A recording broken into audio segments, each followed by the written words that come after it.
The heart monitor beeped steadily in the background, a rhythm that should have been comforting but felt like a countdown. I stood in the hallway of St. Clement's Hospital, still wearing the clothes I'd thrown on at 2 a.m. when Paige's sister had called me in a panic. Jeans, a wrinkled t-shirt, my hair unbrushed. I hadn't even stopped to find my jacket. The only thing I'd grabbed, besides my keys, was the small velvet box sitting in my nightstand drawer, because I'd been planning to propose to Paige on Saturday, and some stupid, romantic part of me thought maybe a hospital room, with her recovered and laughing and calling me dramatic, might actually be a better story to tell our kids one day. I was still holding that thought when the nurse at the station looked up at me with the particular expression that healthcare workers reserve for people they're about to disappoint. "Are you family?" she asked. "I'm her boyfriend," I said. "She was brought in about an hour ago." "Paige Harrington." "I got a call from her sister." "I'm sorry," the nurse said, not unkindly. "We can only release information to immediate family. If you take a seat in the waiting area, someone will come speak with you when they can." I nodded. I understood. HIPAA. Hospital protocol. I wasn't her husband yet. I sat down on one of those aggressively uncomfortable waiting room chairs and stared at the linoleum floor and told myself it was fine. 20 minutes later, a man I didn't recognize walked past the nurse's station without being stopped. He was tall, maybe 40, wearing a gym hoodie and basketball shorts like he'd also been pulled out of bed in a hurry. The nurse glanced up, and he said something I couldn't hear from where I sat. She nodded and buzzed him through the double doors. I watched the doors swing shut behind him. I sat with that for a moment. Then I walked back to the nurse's station. "Excuse me," I said. "The man who just went through, was he family of Paige Harrington?" The nurse's expression shifted into something carefully neutral. "I can't discuss other visitors. Because I've been sitting here for half an hour," I said slowly, "and I wasn't allowed through. I'm her boyfriend of 3 years. I just want to know that she's okay." The nurse looked at me for a long moment, and I saw something in her eyes. Not cruelty. Discomfort. The kind that comes from knowing more than you're supposed to say. "She listed him as family," the nurse said quietly. "I'm sorry. That's all I can tell you. She listed him as family." I walked back to my chair. I sat down. I placed the velvet box on the seat beside me, looked at it, and picked it up again.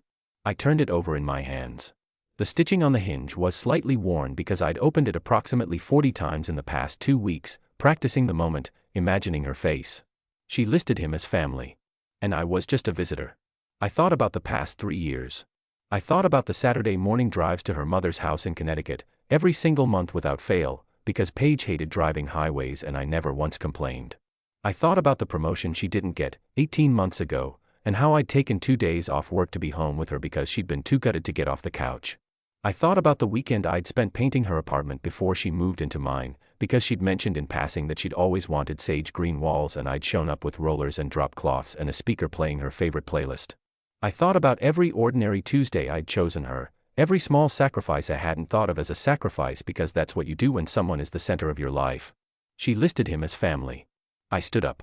I walked back to the nurse's station one final time. "Can I leave a message?" I asked. "For Paige Harrington." The nurse nodded, slid a notepad across the counter. I wrote, "I came. I hope you're okay.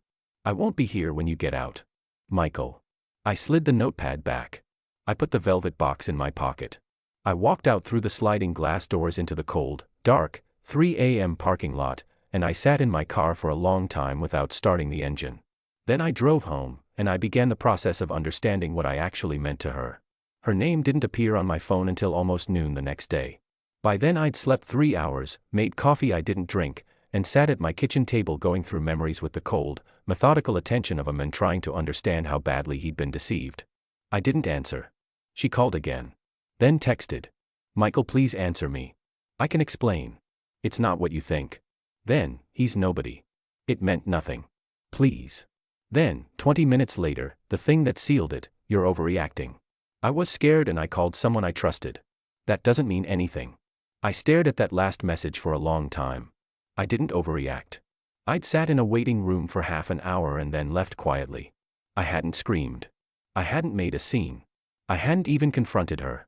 She'd been the one to assign meaning to what she'd done by calling it nothing, and she'd revealed everything I needed to know by calling my pain an overreaction rather than apologizing for the specific cause of it. She knew exactly what she'd done and what it meant. I typed back, "I'm not overreacting. I'm just done." She called immediately. I let it ring.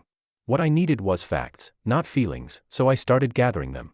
I called her sister, Nadia, who had been the one to call me the night before in the first place. Nadia picked up on the second ring and I could tell from the first syllable of my name in her voice that she already knew. How long? I asked. A pause. Michael. Nadia. How long? Another pause. Then, quietly, I don't know exactly. I think maybe 8 months. I only found out 2 weeks ago. I told her to tell you. I swear to you I told her she had to tell you. 8 months. For 8 months, some men had occupied a part of Paige's life that she'd carefully hidden from me. For 8 months, she'd kissed me good morning, watched television with her head on my shoulder, let me take her to her mother's house every Saturday, eaten at my table, slept in my bed, and been slowly, deliberately building a second life in the margins of the first one. For 8 months, I had been planning to propose to a woman who had a man in her phone listed under a name I probably wouldn't have looked twice at. What's his name? I asked. Derek. He's someone she knew before you. From college. Does he have a girlfriend? A wife? Nadia was quiet for a moment. A fiancé, she said finally. He was engaged when they started up again. I closed my eyes. So it wasn't even a clean betrayal. It was layered, complicated, 2 lives disrupted by a woman who'd apparently decided her history with someone gave her permission to destroy the present she'd built with someone else. Thank you for telling me, I said to Nadia. And thank you for calling me last night. Even though I wasn't actually allowed in. Michael, I'm so sorry. I didn't know she'd, Nadia stopped. I didn't know she'd listed him instead. I know, I said. It's okay. You didn't do this. I hung up and sat with the full shape of it. 8 months. Derek. A fiancé somewhere who didn't know. A proposal ring in my jacket pocket. A sage green apartment that I'd painted with my own hands, that now had someone else's fingerprints on the walls in ways I hadn't been allowed to see. I opened my phone. I deleted Paige's number. Then I started making decisions. The first thing I did was the apartment. Paige had moved into my place 8 months ago, which, I now realized with a horrible clarity, was precisely the same time she'd apparently also renewed whatever she had with Derek. She'd moved her whole life into mine and then immediately begun hedging it with someone else. I spent the next 3 days cataloging what was hers. I was methodical. I put everything in boxes, her clothes, her books, the small ceramic figurines she collected, the framed photos, the toiletries, the kitchen items she'd brought from her old place. I didn't throw anything away. I wasn't trying to be cruel. I was trying to be done. I texted her once, I've boxed your things. You can arrange to pick them up. I won't be here. She responded with a wall of text about how we needed to talk, how she loved me, how Derek was just a mistake, how I was her real life and he was a moment of weakness, how she'd been scared to lose me so she'd said nothing, how being in the hospital had made her realize how much she needed me. I read every word of it. I noticed that not one sentence said she had ended things with Derek. She was asking me to forgive her without offering me the thing that forgiveness would require. I didn't respond. My friend Ryan had known me since college and he arrived at my apartment on day 2 with a six-pack and the kind of quiet, steady presence that I'd always valued in him. He didn't immediately launch into advice. He let me talk, and then when I'd talked myself out, he said, "What do you need from me?" "Information," I said. "Her situation at work. I want to understand her life the way she apparently understood mine while hiding things from me." Ryan raised an eyebrow. "What kind of information?" "Nothing illegal," I said. "I just want to know what she told people. Who knew? Whether the professional version of her life is as curated as the personal version was." Ryan had a friend named Christine who had gone to the same college as Paige, and who moved in overlapping social circles. A couple of calls later, I began to understand more. Paige was a marketing director at a mid-sized firm downtown. She was well-liked, well-regarded, had a reputation for being organized and professional and discreet. Derek, it turned out, worked at a competing firm. Which meant she hadn't just been having an affair. She'd been having an affair with someone in her professional orbit, someone she saw at industry events, someone whose fiancé, a woman named Alicia, was connected to the same world. The thing about a lie built inside your professional life is that it's fragile in a specific way. It depends on everyone choosing not to look too closely. I was not going to choose that.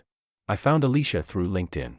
She wasn't hard to locate, she was a graphic designer, ran her own small studio, had a public profile. I looked at it for a long time. She had a warm face in her profile picture, the kind of smile that looked real. She had no idea. I didn't reach out immediately. I sat with the question of whether it was my place, whether it would help or hurt her, whether I was doing it for her or for myself. I wanted to be honest with myself about my motives. The truth was that it was both. I knew what it felt like to not know, and I wouldn't have wanted someone to protect me from information that was mine to have. And yes, I also wasn't willing to simply absorb this quietly while Derek suffered no consequences for the role he played. I wrote Alicia a message. I kept it clean and factual. I told her I was contacting her because I'd recently discovered that my girlfriend of 3 years had been involved with Derek for approximately 8 months. I told her I wasn't contacting her to cause pain but because I believed she deserved to know. I attached one piece of evidence, a screenshot Nadia had forwarded me, a text exchange between Paige and Derek that Nadia had screenshot when she'd found out, containing enough specificity to be undeniable. I pressed send. Then I sat back and understood that several people's lives were about to change, and that none of this had been my choice to initiate. Paige had initiated it. 8 months ago, in what was probably a familiar bar or a resumed text conversation, she had made a decision that had now radiated outward to touch every person who had trusted either of them. Paige called me 14 times over the following week. I answered on the 8th call, not because I'd weakened, but because I was ready. "Michael," she said, and her voice was raw in a way I recognized. She'd been crying. A month ago, that sound would have undone me instantly. "Please. Just talk to me." "I'm talking to you now," I said. "I need you to understand." "I understand," I said. "I understand exactly. You moved into my apartment the same month you started seeing him again. You let me paint your walls and drive you to Connecticut every weekend and plan a future with you while you were building an exit with someone else.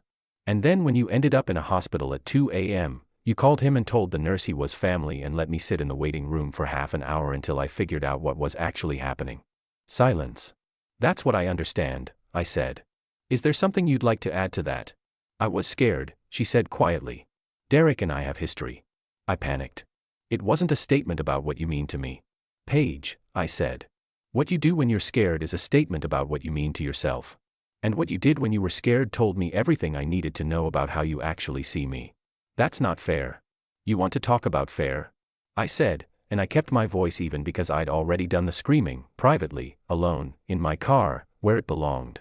I had a ring. Did you know that? A ring I'd been carrying around for 2 weeks.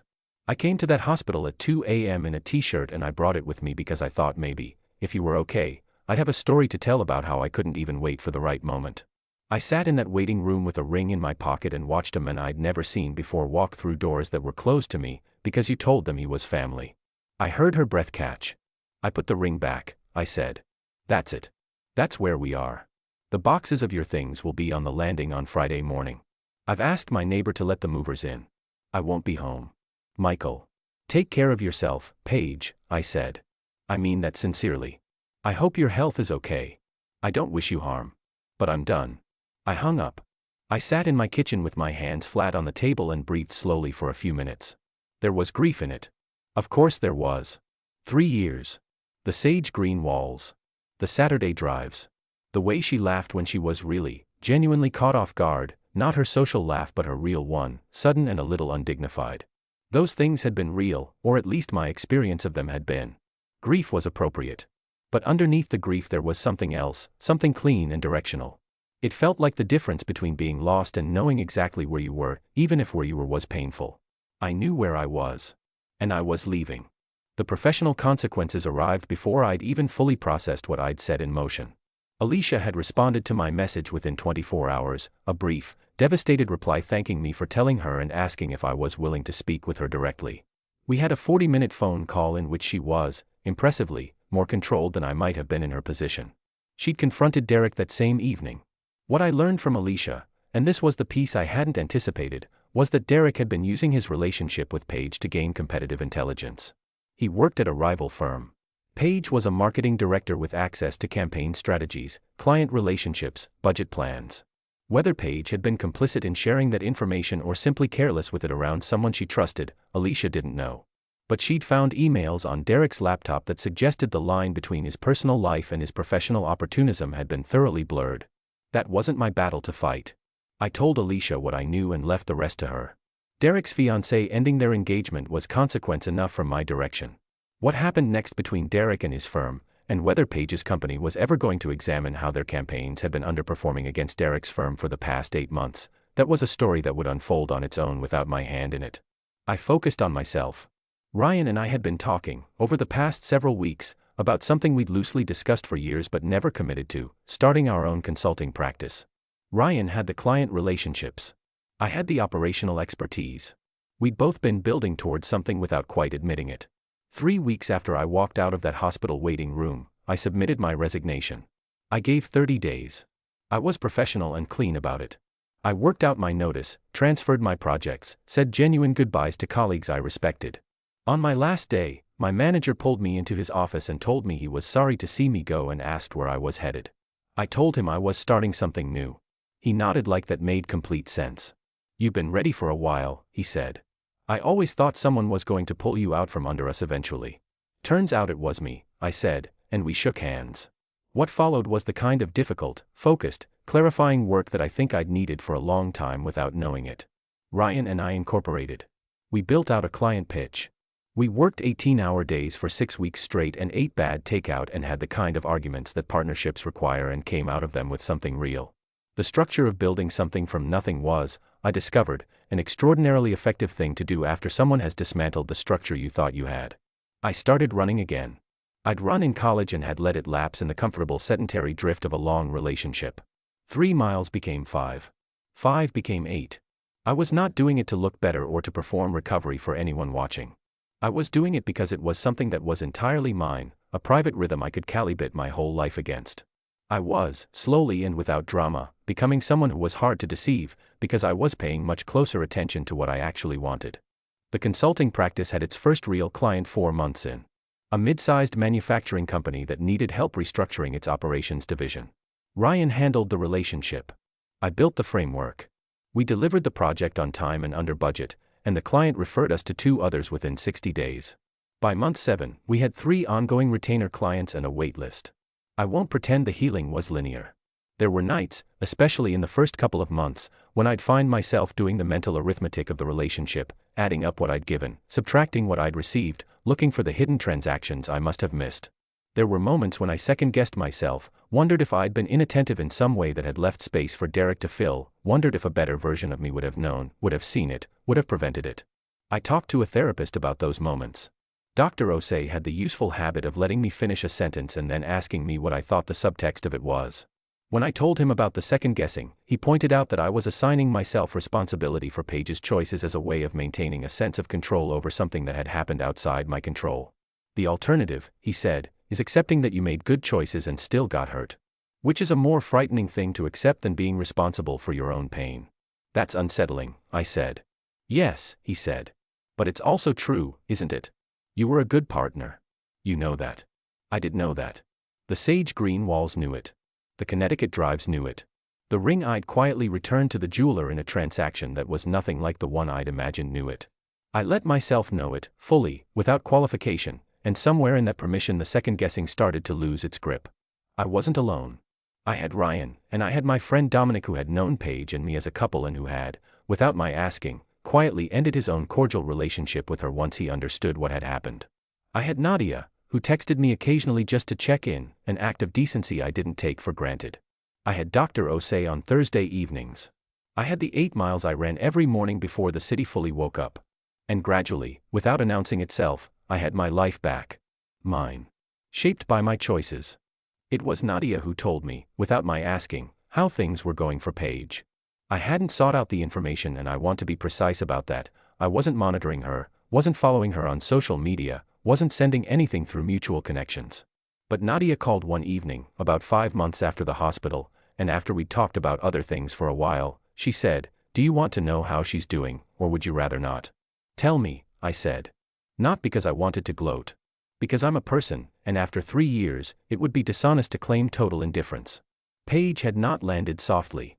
Derek, after Alicia left him, had apparently decided that the collateral damage of their discovered affair meant there was no longer a reason to be careful, and he'd ended things with Paige within 2 weeks of the exposure. The thing that had cost them both so much had turned out to be worth, from Derek's side, exactly 2 weeks of continued interest once the scaffolding fell away. She'd been let go from her job, not fired, technically, but her position had been restructured in the months following a board review that looked into their campaign strategy losses, and her role had been eliminated. She'd moved out of the city and back to her mother's place in Connecticut. I thought about that. About the Saturday drives.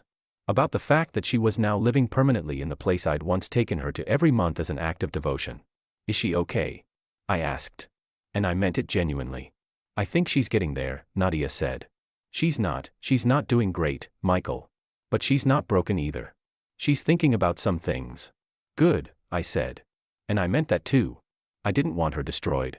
I'd never wanted her destroyed. I'd wanted to be out of her radius, and I was. I saw her 9 months after the hospital. It wasn't engineered, not by me, at any rate. It happened at an industry event that Ryan had dragged me to, a networking dinner for a professional association we'd recently joined. I was standing near the bar with a glass of sparkling water, mid-conversation with a woman named Faye who ran her own accounting consultancy and had interesting things to say about her firm's growth model. And then I saw Paige across the room. She saw me at the same moment. I know because I saw her face change, a full body kind of flinch, almost, before she gathered herself. She looked thinner than I remembered. Her clothes were nice but slightly too careful, the way people dress when they're trying to project a confidence they're still rebuilding. Her hair was different. She looked, if I'm being honest, like someone who has lived through something and is still learning to stand up straight on the other side of it. I turned back to my conversation with Faye. I was not going to perform coldness. I was not going to make a scene. I was not going to manage her emotions or my own from across a room. I finished my conversation, moved on to talk with 2 others, ate the dinner, and was generally present and engaged in the way of a person who is genuinely okay. She approached me near the end of the evening. I had expected it. There was really no alternative, once we'd been in the same room for 2 hours, and Paige had never been good at leaving things unresolved. Hi, she said. Hi, I said. Close up, she looked better than my first impression had suggested, or maybe just human, which is what she was. You look well, she said. I am well, I said. Thank you. How are you doing? She took that in, the naturalness of it, the lack of hostility.